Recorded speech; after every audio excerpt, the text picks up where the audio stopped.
We have Chris Jericho in the house promoting the new professional wrestling league, All Elite Wrestling Dynamite. You signed a 3-year deal. Yes.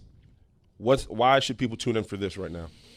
Well, dude, we just had our first show last night. It was awesome. Thank you. It was one of those things where we've been, just by the fact that we were in existence, it changed the whole wrestling world. It changed the wrestling history.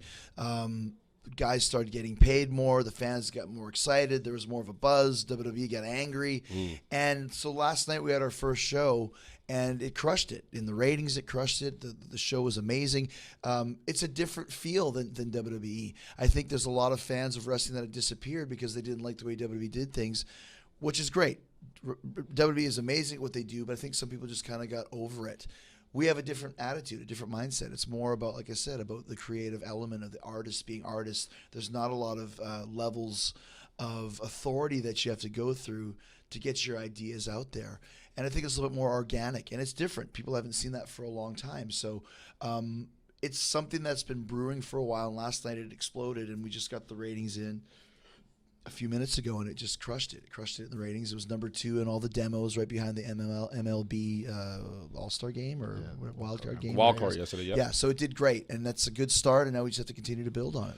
What do you guys, I mean, what's the traps that you see you could fall into? I look right away and I say, what you guys have avoided so far is it's not like a reject league. Yeah. It's not like a minor league or a feeder league or somebody who's just kind of towards the end of their career, kind of ripping butts and doing open hand slaps. I mean, Cody Rhodes is a great person kind of have at the forefront of that. I mean, obviously. I found, not to interrupt you, but I think what you need to do, what you need to have a legitimate alternative to the WWE is 3 things. One is financial.